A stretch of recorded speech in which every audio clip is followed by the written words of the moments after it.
साथियों नमस्कार। साथियों आज हम कुछ महत्वपूर्ण मुद्दों पर बात करेंगे। रीट सर्टिफिकेट, बीएड बीएसटीसी विवाद, एडिशनल विवाद और अन्य मामलों पर। तो साथियों देखिए, और सर्टिफिकेट के बारे में बात कर लेंगे। साथियों जो रीट के सर्टिफिकेट है उनके बारे में, रीट के प्रमाण पत्र अगले सप्ताह तक पहुंचेंगे विद्यार्थी सेवा केंद्रों पर। देखिए ये 16 जनवरी आज का अपडेट है।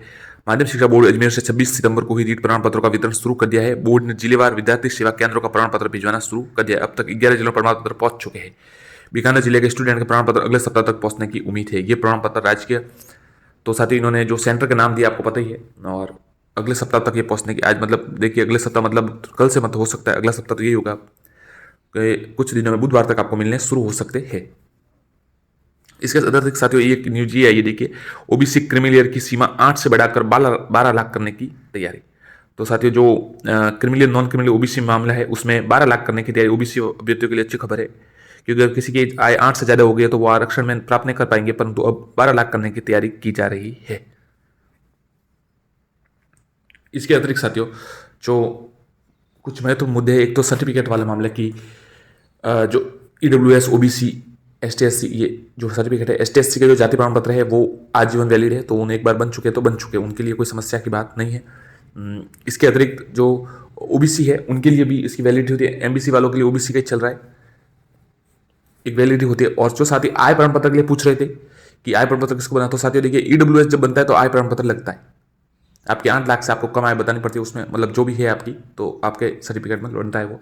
बाकी किसी के लिए आय की जो ओबीसी है उनमें उनको सिर्फ ये नॉन क्रिमिलियर क्रिमिलियर के लिए, क्रिमिलियर हो अगर हो, मतलब किसी के माता पिता सरकारी नौकरी में हो तो उनके लिए 8 लाख से ऊपर हो सकते हैं। इसलिए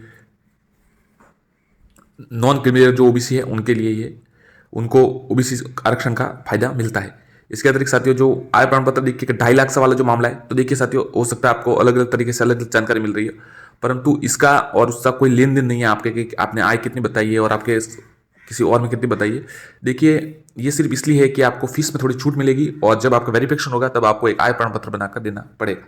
अगर आप कहते हैं कि आपकी आय 2.5 लाख से कम है तो आपको फीस में छूट मिलेगी थोड़ी, इसमें तो ज़्यादा नहीं मिल सकती, परंतु अन्य जो फॉर्म होते हैं उनमें ज़्यादा मिलती है, जैसे पटवारी एलडीसी उसमें फॉर्म होते हैं उसमें 100 रुपये का शायद गैप होता है, इसलिए कई साथी उसमें नो करते हैं बिल्कुल जो उनकी हो, तो उन्हें उस समय आय प्रमाण पत्र मांगा जाता है। तो अगर आप इसमें नो करते हो तो आपको आय प्रमाण पत्र मांगा जाएगा।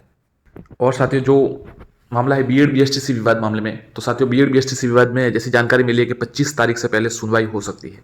25 जनवरी से पहले पहली सुनवाई होगी, ऐसी जानकारी मिल रही है। दोनों पक्ष तैयार है साथियों, दोनों पक्ष जैसे यहाँ पर उन्होंने बहुत मजबूती से पक्ष रखे थे उसी प्रकार वो वहाँ के लिए भी तैयार है, और बहुत ही निर्णायक साथियों ये समय है दोनों बीएड बीएसटीसी अभ्यर्थियों दोनों साथियों के लिए, कि देखिए अब ये जो अंतिम निर्णय होगा वो बहुत ही, मतलब आप कह सकते ऐतिहासिक होगा, क्योंकि इससे काफ़ी, अगर बीएड को शामिल किया जाता है तो ये एक ऐतिहासिक निर्णय होगा, और किस प्रकार से मतलब आप कह सकते हैं कि पूरी प्रक्रिया ही इससे प्रभावित होगी, और L1 की मेरिट प्रभावित होगी। और अगर लेवल 1 में बीएड को शामिल नहीं किया जाता है तो भी ये बीएसटीसी अभ्यर्थियों के लिए भी ऐतिहासिक निर्णय होगा, क्योंकि फिर उनको कोई समस्या नहीं होगी आगे। इसके अतिरिक्त जो साथियों एडिशनल विवाद पे बात कर रहे थे, तो साथियों एडिशनल विवाद पे देखिए बहुत ही अभी तक फॉर्म शुरू हो चुके हैं, परंतु एडिशनल के लिए कोई ऑप्शन नहीं है। यदि भी इसलिए जो पिछली भर्तियां थी 2 उसमें सरकार भी जो है वो एडिशनल के साथ थे, परंतु अब की बार सरकार ने जो निदेशालय ने विज्ञप्ति जारी की उसमें एडिशनल धारियों को शामिल नहीं किया गया है। परंतु जो एडिशनल अभ्यर्थी है वो ऐसी जानकारी मिल रही है कि याचिका लगा चुके हैं और हो सकता है उनकी जल्दी सुनवाई हो। जैसे एक तो साथियों जो सुप्रीम कोर्ट वाला मामला उसमें भी 17 तारीख को सुनवाई है कल। यदि भी उसमें निर्णय एक मतलब आप कह सकते हैं इस सुनवाई में निर्णय आने की तो संभावना बहुत कम है, परंतु कुछ हो सकता है कुछ हो। परंतु जो यहाँ पर सुनवाई है, यहाँ पर याचिका काफ़ी लग चुकी है ऐसी जानकारी मिल रही है। यदि भी अभी तक स्पष्ट रूप से ना तो किसी का रजिस्ट्रेशन केस हुआ है, ऐसी जानकारी नहीं मिली है, आप देख सकते हैं सर्च करके किस नाम से लगी है ये भी जानकारी प्राप्त नहीं हो रही है, परंतु ऐसी जानकारी मिली है कि और कुछ याचिका लगी जरूर है। अब उस पर क्या मान्य कोर्ट क्या निर्णय देता है उसी पर सब निर्भर रहेगा।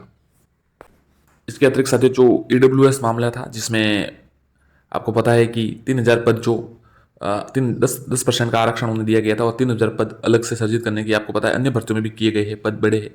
तो इसकी मांग करके जो रीट 50,000 संघर्ष समिति है उनकी तरफ से कल मंत्री जी प्रताप सिंह जी खाचरियावास से मुलाकात की गई, तो उन्होंने कहा कि जी जरूर बिल्कुल ये वाजिब मुद्दा है, और उन्होंने कहा है कि बिल्कुल प्रयास करेंगे तो साथियों जो 3,000 पद है उसके बारे में तो मिल रहा है कि कुछ न कुछ हो सकता है।